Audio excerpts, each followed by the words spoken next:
The silence of Redvale. The letter. The letter arrived on a rainy Thursday, unmarked, yellowed with age, and addressed to Clara Wynne in elegant handwriting she didn't recognize. She was a historian by trade, a quiet woman who lived alone in a small apartment above a bookstore in Philadelphia. Her life was ordinary, predictable, until she opened the envelope. Miss Wynne, you are the sole remaining descendant of the Redvale family estate in Vermont. The property awaits your return. We ask that you come immediately to settle the matter.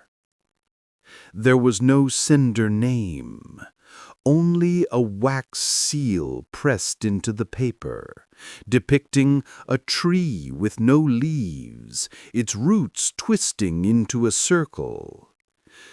Clara had never heard of Redvale, but something about the seal stirred an old memory of her grandmother whispering stories about the place where silence sleeps.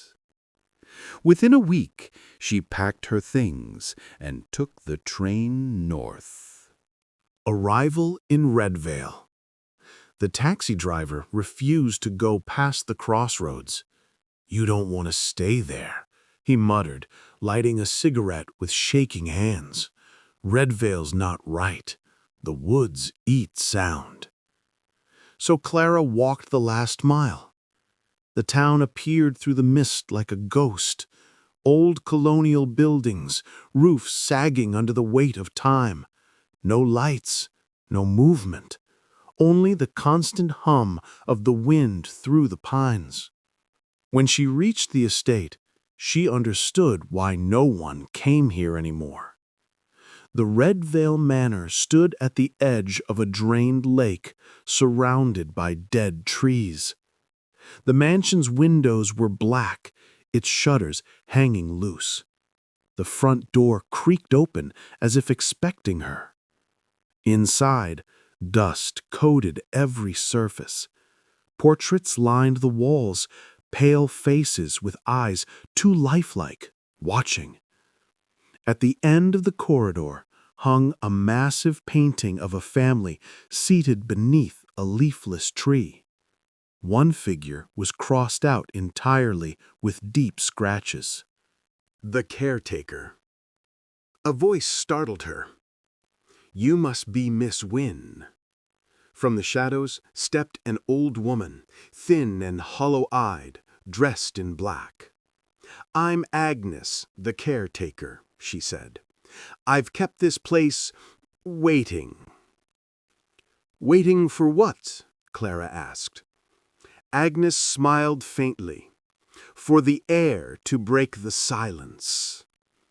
The words chilled her. That night, Clara unpacked in her grandmother's old room. The air smelled faintly of lavender and smoke. On the desk, she found a diary, her grandmother's handwriting filling the brittle pages. Most of the entries were mundane, garden notes, weather, until one near the end. "The roots whisper at night. The lake is not empty. It remembers." And below that, a line written in trembling ink. "Never open the cellar door." The silence. Clara woke at 2:17 a.m. to the sound of nothing. The world outside her window was still, but not naturally so. The crickets had stopped. The wind had stopped. Even her breath sounded wrong, heavy, as if muffled by invisible hands. She stood, heart pounding, and stepped into the hallway. Every portrait's eyes were turned toward her. At the end of the corridor, the cellar door stood open. She took one cautious step closer. The silence deepened, not the absence of sound, but something more absolute, like the air itself refused to vibrate. From the darkness below came a pulse, a vibration she felt in her bones, not her ears. And then, faintly, a voice. "Clara, come see what you've inherited." The roots beneath. The cellar was impossibly deep, the stairs carved directly into the stone. Her flashlight caught glimpses of carved symbols along the walls, circles with branching lines, like roots reaching outward. At the bottom, she found an underground chamber. A dry lake bed stretched before her, its soil cracked like veins. In the center stood the same leafless tree from the family crest, its roots vanishing into the ground. Underneath it, something pulsed, slow, rhythmic, almost alive. Whispers began, dozens of them, overlapping in a language she didn't understand. The tree's roots began to move, curling like fingers. And then she saw them, faces forming beneath the soil, dozens, hundreds, whispering silently, their mouths open but making no sound. Clara stumbled backward, falling against a stone altar. On it lay a book bound in human skin, its title burned away. The pages were written in her grandmother's handwriting. The Redvale blood keeps the silence asleep, but one must always remain to feed it. The family curse. Clara ran upstairs, shaking, clutching the diary. Agnes stood waiting at the top of the stairs, holding a lantern. "You saw it, didn't you?" she whispered. "The thing beneath the roots." Clara demanded answers. Agnes sighed. "Your family bound it centuries ago. A thing that fell from the sky. Not a god, not a demon, just hunger. It burrowed beneath the lake, devouring everything that made a sound. To keep it dormant, the Redvales offered silence, isolation, solitude. One heir every generation stayed here, alone." She raised the lantern, revealing her face, her skin pale and stretched thin like wax. "I was the last caretaker, but my time's over. Now it's yours." The walls began to tremble. Outside, the wind had stopped again. The silence was returning. Vast, crushing, endless. The awakening. The ground split open outside the manor. The dead lake bed shifted, revealing the tree's roots writhing like serpents. Clara fled through the halls, portraits falling from the walls, the air thick with pressure.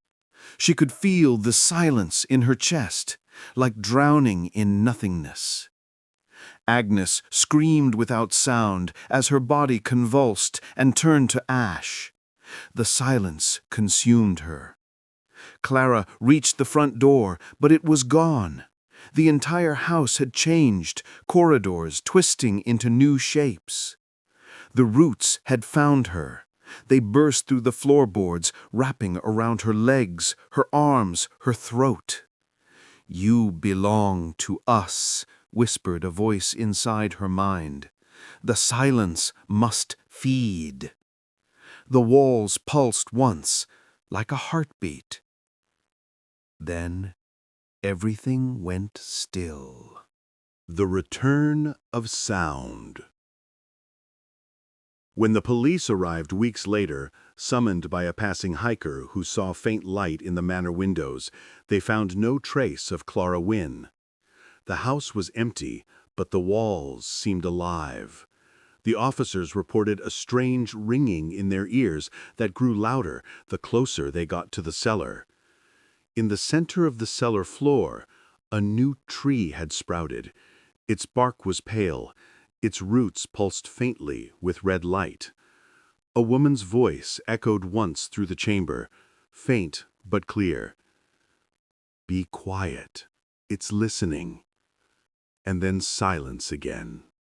Today, Redvale is not on any modern map. The area is considered restricted property, though no one knows by whom. Hikers who wander too close say the forest there is unlike any other. No birds, no insects, not even wind. Only the feeling of pressure behind your ears, as if something vast beneath the ground were holding its breath. And if you drop a stone or shout into the air, nothing comes back. Just silence. Thick, watching silence.